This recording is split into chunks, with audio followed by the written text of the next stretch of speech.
Earlier today, we saw people cleaning up debris up and down the streets.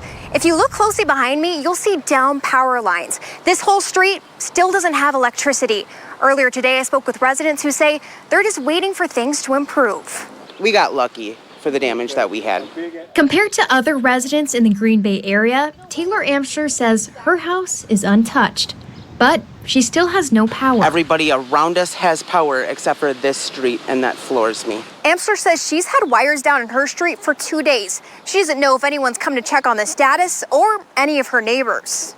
Nobody's come to check on them. Nobody's come to anything. I talked to some people today who still have power lines down in their street, so they're not able to pass or really get out. You know, why hasn't anyone come and told them, gave them a status report on what's going on in their yard? What I do know is that for us, anytime we have a severe weather event, we prioritize making areas safe. Matt Colin is a spokesperson for Wisconsin Public Service and We Energies. He says the companies have to prioritize restoring power to critical facilities like hospitals and fire departments first. Then we're moving to the largest lines that we have or the largest outages that we have so we can restore service to the most amount of customers as quickly as possible. Colin says from there, they go to individual homes or smaller streets. Crews from out of state are also helping. I know we had crews from Iowa that have come up, crews from Minnesota that are coming here as well, or may already be working to make those repairs. And today we expect that more than 900 people will be taking part in the work out here in the field, helping with this restoration effort. Colin says in most cases, trees need to be taken down and an electrician needs to come before utility crews can do a repair.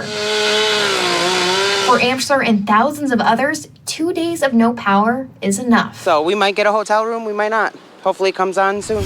People in Outagamie County are picking up the pieces. The National Weather Service confirmed a tornado touched down in Seymour. They say it was an EF1. And that storm caused quite a bit of damage. Authorities say many roads closed due to fallen trees, and crews worked around the clock to clear them.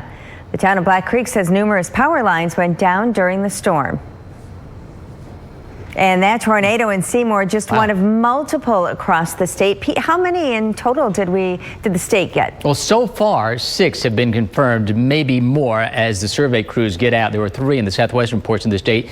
And the most extensive, I should say, and the strongest was one near Toma here, the village of Wyville, that went through with 115 plus mile-an-hour winds. You can see the damage there as a garage came down on a van.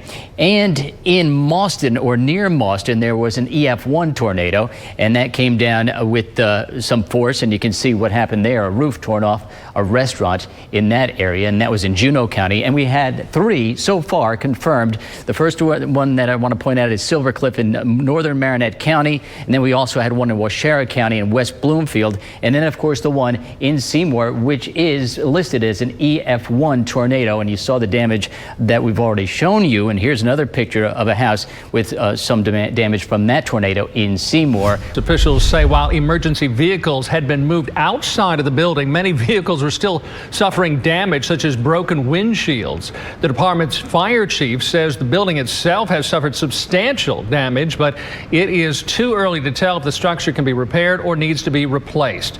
The assistant chief says the area suffered damage from a tornado.